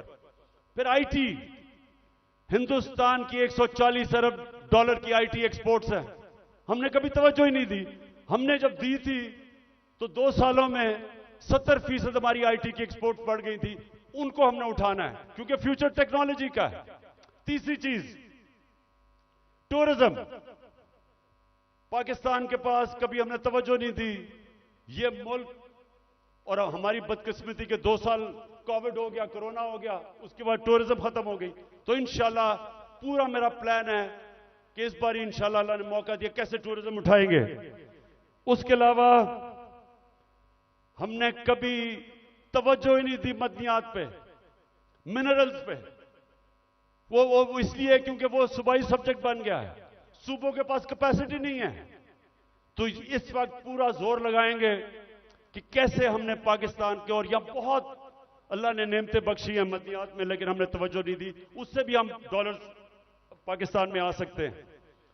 फिर इंडस्ट्री को, और खास तौर पे स्मॉल मीडियम इंडस्ट्री, ये हमने शुरू की थी और मुझे फख्र है कि हमारी 17 साल के बाद सबसे ज्यादा इंडस्ट्री बढ़ रही थी, जो आज फिर बंद हो गई है। तो वो उसके ऊपर, और स्मॉल और मीडियम जो छोटा इंडस्ट्री है उसके ऊपर हमने पूरा प्लान बनाया हुआ है।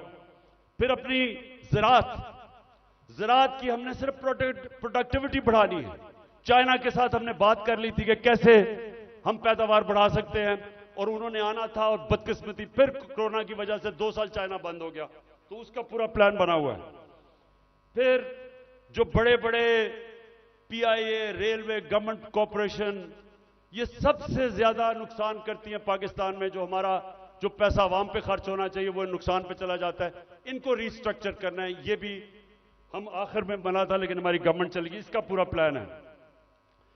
और फिर कैसे हमने अपना टैक्स कलेक्शन बढ़ाना है। अब ये जरा सुन लें, इस वक्त 22 करोड़ पाकिस्तानियों में सिर्फ 25 लाख टैक्स देने वाले हैं। 22 करोड़ पाकिस्तानियों में 25 लाख टैक्स देने वाले हैं। हमने नादरा के साथ मिलकर आइडेंटिफाई किए 4 करोड़ टैक्स देने वाले, उनके हमने टेक्नोलॉजी का इस्तेमाल करके हमने पता चलवाया कि इतने ज्यादा टैक्स पेयर जो पैसे नहीं देते, उनके लिए, ये मैं अब आखिर में आ रहा हूं, उसके लिए हमने पूरा प्लान बनाया हुआ था, लेकिन फिर हमारी गवर्नमेंट चली गई। लेकिन जब तक हम अपना टैक्स बेस नहीं बढ़ाएंगे, जब तक हमारा टैक्स नहीं बढ़ेगा, मुल्क आगे नहीं चल सकता। तो इंशाल्लाह उसका पूरा हमारा प्लान है। उससे मैं ये भी बता दूं कि हमने रिकॉर्ड टैक्स इकट्ठा किया था अपने दौर में। और फिर मनी लॉन्ड्रिंग, ये देखें हमारी जो एलीट है मुल्क की, शायद ही किसी मुल्क में ऐसे हो कि सारी एलीट जो पैसा होता है वो बाहर भेज देती है। प्रॉपर्टीज इनकी बाहर हैं, जिस तरह मैंने दुबई में बताया, लंदन, सारी दुनिया में। तो और ये चोरी का पैसा होता है। तो जब तक हम इसको कंट्रोल नहीं करेंगे, और ये होगा रूल ऑफ लॉ से, जितना हम अपना कानून तकड़ा करेंगे, हम इतना पैसा हमारा मुल्क से बाहर चला जाता है, डॉलर्स बाहर चले जाते हैं चोरी के, हमने वो रोकना है। आखिर में इस दौरान जो मुश्किल वक्त है, आज कमजोर तबका हमारा पिस गया, तनख्वाहदार हमारा पिस गया महंगाई की वजह से, तो हमने जो चीजें शुरू की थी उसका मैं आपको बता दूं कि सबसे पहले हमने हेल्थ कार्ड, जो हेल्थ इंश्योरेंस थी कि हर लोगों के लिए 10 लाख रुपए के लिए हेल्थ इंश्योरेंस हर खानदान के लिए किसी भी अस्पताल में अपना इलाज करवा सके, वो सबसे ज्यादा जो बंद किया गया कई जगहों के ऊपर, वो फिर से हम शुरू करेंगे। क्योंकि ये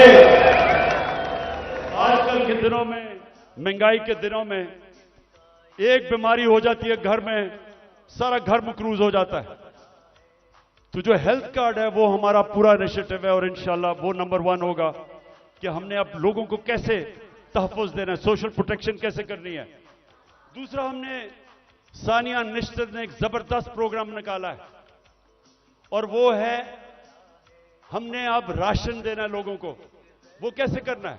हमने अब पूरा डेटाबेस बनाया है, हमने देखा कि कौन कौन से खानदान, उनकी इनकम कितनी है जो मुश्किल में है, तो इसको कहते हैं टारगेटेड सब्सिडी। पूरा प्लान ये है कि उनको डायरेक्ट हम पैसा देंगे, ताकि जो गरीब लोग हैं, उनको, जो कमजोर हैं, जो मुस्तक हैं, उनको डायरेक्ट पैसा मिले। आजकल के मुश्किल दिनों में उनको खाने पीने की इतनी चीजें महंगी हैं, तो एक ये पूरा प्रोग्राम हमारा बना हुआ है। फिर हमने नौजवानों को लोन्स देने हैं,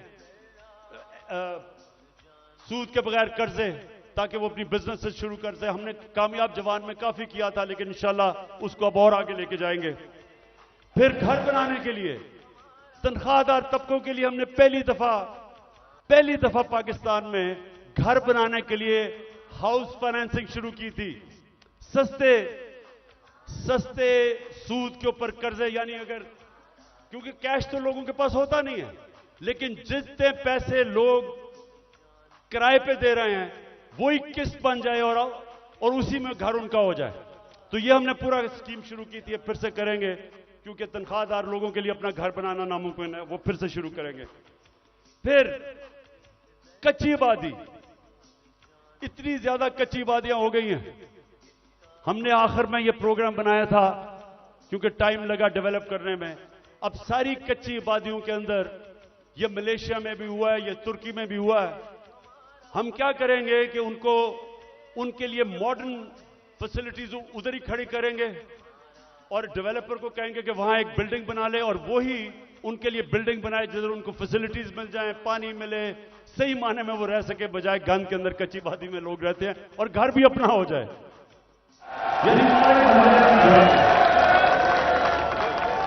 ये मेरा बड़ा देर से प्रोग्राम था, इस्लामाबाद में हम शुरू करने लगे थे, लेकिन देर हो गई। बाजवा साहब को इमरान खान बड़ा खतरनाक लग रहा था, इसलिए उसने काम कर दिया। हमने कैसे लोगों को रोजगार देना है? अगर ये फैसला आपके पास, वो रेहड़ी वालों के लिए जो हमने किया था, वो जरा दिखा दें लोगों को। हमने फैसला किया कि देखें, हम रोजगार तो दे नहीं सकते लोगों को, तो हमने लोगों के लिए रेहड़ियां बनाई। इस्लामाबाद में एक्सपेरिमेंट शुरू किया कि उनको बजाय लोग तंग करें, कोई उनको कॉर्पोरेशन वाले लोग उठा दें, कोई पैसे ले ले, जो छाबड़ियां लगाते हैं, तो हमने उनके लिए जबरदस्त रेहड़ियां बनाई, उनको एक जगह दी ताकि वो अपनी रोजी कमा सके। G11 मरकज के पास जा रहे हैं, रेडी बान यहाँ पर साफ प्रोग्राम के तहत।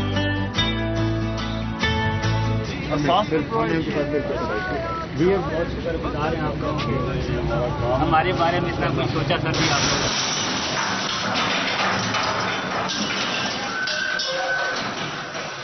जुल्म कर रहे हैं गरीब बंदों के साथ, जुल्म। हमारी गवर्नमेंट गई, जैसे हमारी गवर्नमेंट गई, उनको हमने अच्छी बड़ी रेडियां बना के दी, वो बेचारे अपने रोजी कमाना शुरू हुए।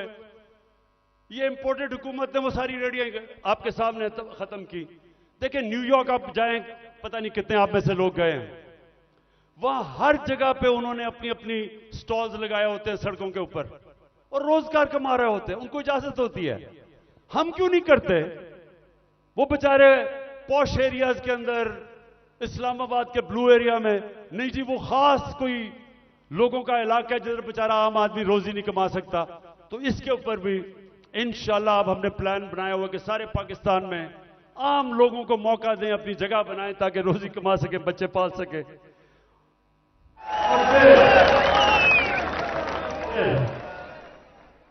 जो हमारे घर के मुलाजिम हैं, मेरे पाकिस्तानियों, मेरे नबी सल्लल्लाहु अलैहि वसल्लम ने जब गुलामी खत्म करने का शुरू किया तो उन्होंने क्या किया?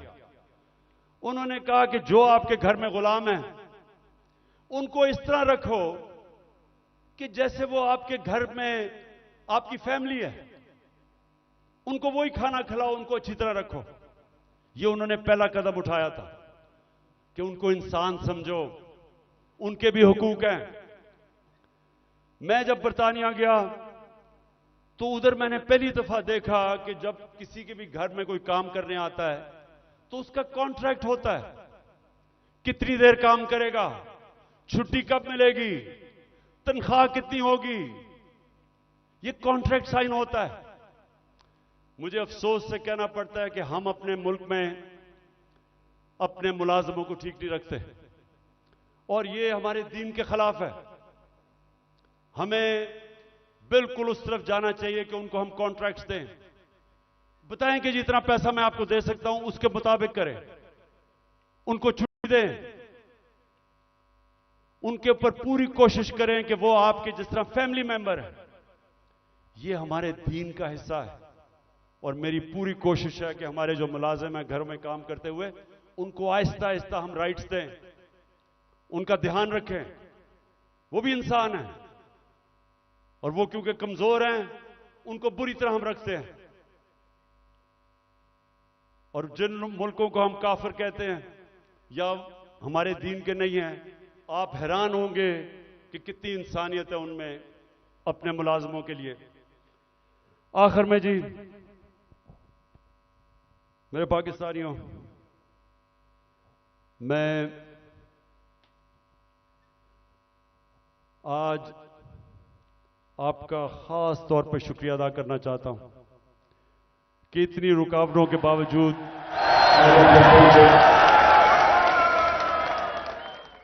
मैं आज फिर से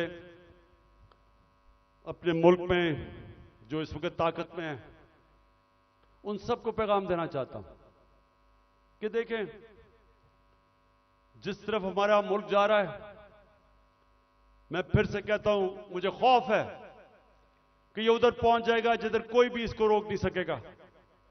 इंडस्ट्री बंद हो रही है, महंगाई बढ़ती जा रही है, एक्सपोर्ट्स गिर रही हैं, जो बाहर से पाकिस्तानी रेमिटेंसेस भेजते हैं वो कम हो रही हैं। अब इंडस्ट्री बंद होगी तो टैक्स कलेक्शन कम हो जाएगी। तो क्या इनका सिर्फ इस वक्त तो एक ही है कि कहीं से कर्जा मिल जाए।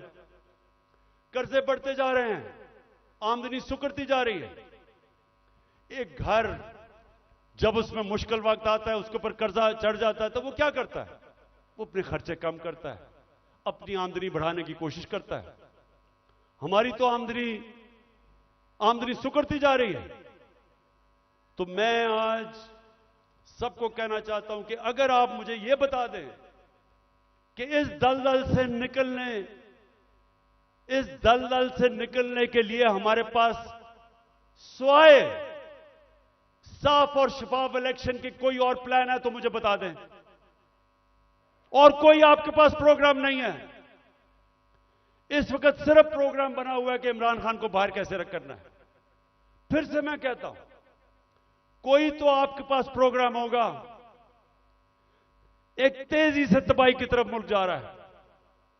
कहीं बाहर के तबसरे पढ़ लें, हिंदुस्तान का टीवी देख लें, वो क्या कहते हैं पाकिस्तान के मुताबिक, तंज कर रहे हैं। लेकिन हम सिर्फ यहां सारे जो साहिब इक्तदार हैं, बस एक ही ज़हन में है कि जी इमरान खान को बाहर कैसे रखना है। तो मैं फिर से आज अब सबको अपील करता हूं कि हमारे पास वक्त कम है। मुझे कहते हैं जी इलेक्शन डिले कर दें अक्टूबर तक। मुझे एक चीज बता दें कि अक्टूबर में इलेक्शन करवाने से मुल्क को क्या फायदा होगा। मुझे यह कन्विंस कर दें कि अगर इलेक्शन डिले होता है तो मुल्क तब तक संभल जाएगा। मुल्क तो नीचे जा रहा है, हल कोई है नहीं, लेकिन सिर्फ इसलिए कि डरे हुए हैं हारने से इलेक्शन नहीं करवाना। तो मैं अपनी सारी कौम को भी आज कहना चाहता हूं कि पाकिस्तानियों, आपने याद रखना है कि आपने किसी सूरत जालिम के सामने सर नहीं झुकाना। आपने अपनी आजादी के लिए ये जो खौफ का बुत है इसको तोड़ना है। ये जो पकड़ धकड़ तशद्दुद करना, रेंजर्स ले आए कि जी पुलिस नहीं तो रेंजर्स आ जाएं, क्या इससे मुल्क ठीक हो जाएगा? क्या इससे लोग डर जाएंगे? लोगों ने नहीं अब डरना। ये जितना आप ये जुल्म करेंगे लोगों की नफरतें बढ़ेंगी। जो निकलता है, जिसको आप तशद्दुद करके जब वो निकलता है उसके अंदर नफरत भरी होती है। मुझे तो पहली दफा पता चला कि जब मुझे एक बलूचिस्तान में मिनिस्टर ने कहा, उसने कहा इमरान खान खुदा के वास्ते अपने लोगों को बताओ कि ये जो हमारे लोगों को पकड़ के तशद्दुद टॉर्चर करते हैं, वो जब वापस जाता है सारा का सारा गांव खिलाफ हो जाता है। वो कहता है जब वो उसकी जिस तरह उस बेचारे को जिले शाह को कत्ल किया, अगर कत्ल करते हैं जब उसकी जो डेड बॉडी मिलती है फिर सब के खिलाफ हो जाते हैं। ये तो कहता सारी कौम को ही खिलाफ कर रहे हो। कभी यह भी तरीका है कि इंसानों को भेड़ बकरियों की तरह डंडे मार के लाइन में करो? इंसान ऐसे नहीं होते। इंसान को समझाना पड़ता है, दिल और दिमाग की जंग होती है। ये डंडे से कोई आज तक नहीं ठीक हुआ। और ये जो खौफ फैलाया हुआ है कि जी हम ये कर देंगे, हम आपको ये मार देंगे, हमने ये कर दिया, फिर से हमला होने लगा है। देखें, आखिर में मैं आपको ये बात बता दूं, आज है 25 हो चुकी है। 25 मार्च को पाकिस्तान वर्ल्ड कप जीता था। मेरी जितनी सारी टीम थी, मेरी सारी टीम, और वो अभी सारे लोग क्रिकेट के ऊपर बातचीत करते हैं, कभी उनसे पूछें, सारी टीम दिल हार चुकी थी। सबका क्या था, हम इतना बुरा हमारा हालात थे, सबने कहा कि हम नहीं जीत सकते। अभी भी किसी टीम वालों से पूछ लें, एक आदमी था जो कहता था अभी हम जीतेंगे, और वो आपके सामने खड़ा है।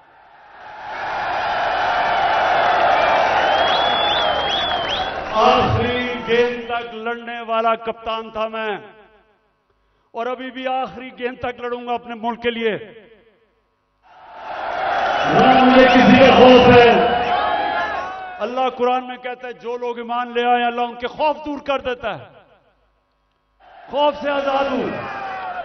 मैं सिर्फ अपनी कौम को तैयार कर रहा हूं कि जो अब आगे हमारे सामने चैलेंज है, वो जिस तरह अभी तक पाकिस्तान चल रहा था इस तरह हम चैलेंज नहीं जीत सकते। अब जो हम चैलेंज जीतेंगे जब पाकिस्तान एक कौम बन जाएगी, हम एक कौम बन के इस मुल्क को निकाल लेंगे इस दलदल से। जर्मनी और जापान तबाह हो गए थे सेकेंड वर्ल्ड वॉर में, दूसरी जंग अजीम में तबाह थे दोनों मुल्क, क्योंकि वो कौम थी। दोनों 10-10 साल में खड़े होकर अजीम पावर्स बन गए। ये जो चैलेंज है ये हम सिर्फ एक कौम बन के जीत सकते हैं, और कौम बनेगी जिसकी बुनियाद रखी जाएगी इंसाफ के ऊपर, कानून की हुक्मरानी के ऊपर। और इसलिए आखिर में हम अपनी अदलिया को आज पैगाम देना चाहते हैं कि कौम आपके साथ खड़ी है, और आपने आइन की हिफाजत करनी है, और इंशाअल्लाह हम इस मुल्क को एक अजीम कौम बनाएंगे। पाकिस्तान जिंदाबाद।